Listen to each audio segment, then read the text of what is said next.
catatan dari Abor. Tetap semangat. Apa kabar semuanya? Semoga sehat selalu.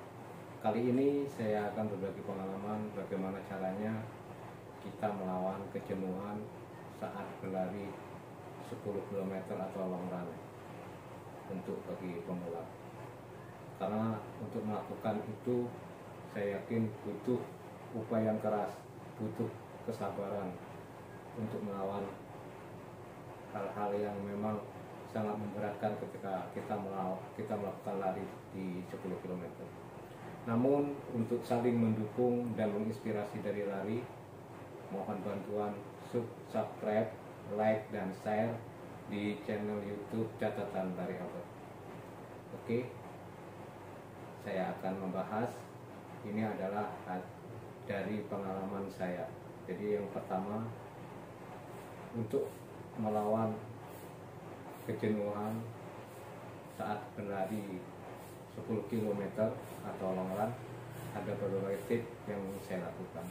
Yang pertama, kita harus menyiapkan mental yang kuat, karena biasanya kalau saya mau lari long run atau 10 km di atas, mulai malam saya sudah memikirkan besok mau lari berapa kilometer, misalnya 10 km. Nanti siangnya atau paginya atau sorenya, saya yakin di otak saya sudah termemori berlari 10 km atau target yang ditentukan. Karena berlari sepanjang sejauh 10 meter itu banyak sekali cobaan. Kita harus melawan kejenuhan, keputusasaan, dan lain sebagainya. Jadi kita harus menyiapkan mental yang kuat dari malam untuk melakukan lari di atas 10 km. Kemudian yang kedua adalah berlatih secara kontinu. Saya yakin tidak langsung kita lari bisa 10 km atau di atasnya. Bahkan untuk 5 km saja kita tidak langsung bisa. Jadi secara kontinu, kita hari ini 5 km, latihan berikutnya kalau bisa 6 km, latihan berikutnya kalau bisa 7 km.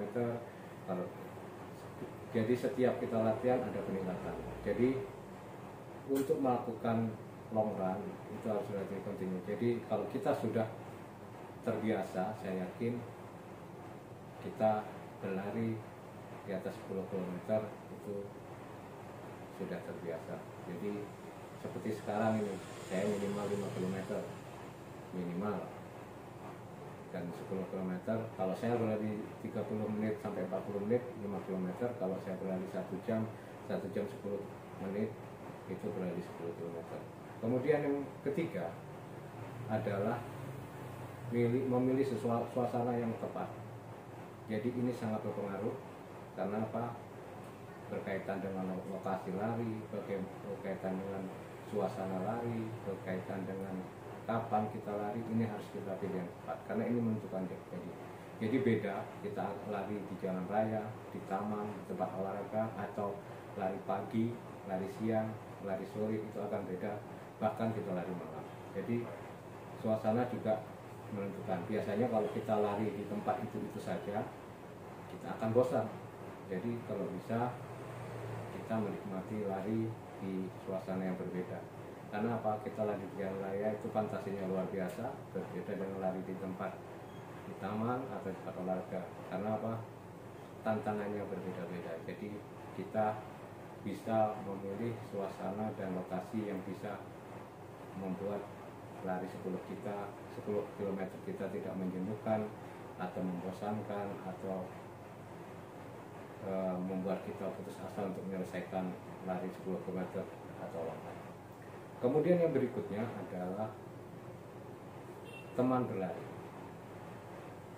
Berbeda dengan kita lari sendirian atau kita berlari dengan teman. Karena apa? Kalau lari sendirian kita tidak ada motivasi lain. Kalau kita ada teman, biasanya kalau kita sudah tentukan, oh ya hari ini kita lari 10 km, saya yakin kita akan saling menyemangati, saling memberikan motivasi untuk menyelesaikan target kita hari ini lari berapa kilometer. Itu yang saya lakukan. Kalau saya sudah jenuh lari sendirian, saya biasanya cari teman ataukah teman yang mengambil saya, bahkan anak saya saja saya ajak lari untuk menamai saya agar tidak ada kebosanan lagi. Kemudian yang berikutnya adalah menikmati setiap langkah, setiap meter, setiap kilometer yang kita lakukan.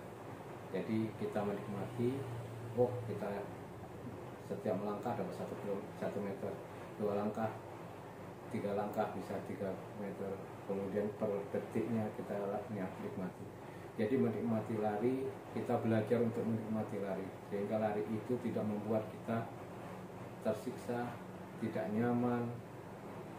Kalau saya punya moto, lari membuat bahagia. Kemudian yang berikutnya adalah kita menggunakan musik, tapi saya tidak terlalu suka karena ada problem di saya kalau saya melakukan menggunakan musik. Tapi ini saya pernah coba juga sangat membantu. Jadi kita mendengarkan musik, kalau bisa jangan terlalu keras, apalagi kalau kita lari di jalan raya, takutnya nanti orang mengklakson kita atau kita tidak dengar. Jadi walaupunnya tidak terlalu besar, tidak terlalu kecil, bisa kita nikmati untuk lari. Jadi kita bisa mendengar suara di luar, kita juga bisa mendengar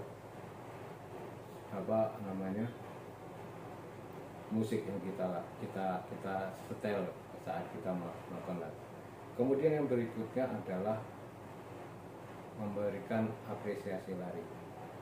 Jadi kalau saya lari long run, misalnya hari ini 10 km, biasanya saya ikut virtual run atau ikut ajang sosial, sehingga lari kita bermakna dan bermanfaat untuk orang lain. Jadi bahwasanya untuk melakukan long run ini adalah bisa membuat kita semakin bermanfaat. Kemudian jangan lupa setiap lari long run siapkan air minum. Kalau saya biasanya kalau ini saya bawa botol kecil atau saya taruh di pinggir jalan. Kalau misalnya saya mengelilingi taman atau tempat olahraga, saya taruh pinggir jalan. Jadi jangan tabu kita berhenti untuk minum. Bukan berarti kita tidak long run. Tetap kita walaupun lari setiap berapa kilometer kita minum, tetap kita melakukan long run. Ya, yang terakhir adalah tetap sesuaikan dengan kemampuan tubuh kita. Jadi kalau tubuh kita tidak mampu, jangan dipaksakan. Jadi ukurannya adalah bagaimana mengukur kemampuan tubuh kita, yang tahu kita sendiri. Kondisi tubuh kita yang tahu adalah kita sendiri, bukan orang lain. Misalnya HR kita sudah tinggi, jangan dipaksakan untuk berlari kencang. Kalau bisa kita turunkan HR, kita lari pelan-pelan. Kalau kita sudah merasa capek, jangan paksakan untuk lari. Kalau badan kita sudah mampu. Jadi yang tahu kondisi tubuh kita adalah kita sendiri. Jadi rekan-rekan sekalian, ini pengalaman yang saya lakukan ketika melakukan lari 10 km atau long run atau lebih, untuk melawan rasa kejenuhan, keputusasaan dan lain-lain. Jadi semoga bermanfaat pengalaman saya ini bukan untuk menggurui, tapi kita saling memberikan motivasi atau memberikan informasi. Sebelum saya mengakhiri ini, saya mohon bantuan sekali lagi, mohon subscribe, like, dan share di channel YouTube Catatan Karyawan. Saya akhiri, wassalamualaikum warahmatullahi wabarakatuh. Tetap semangat.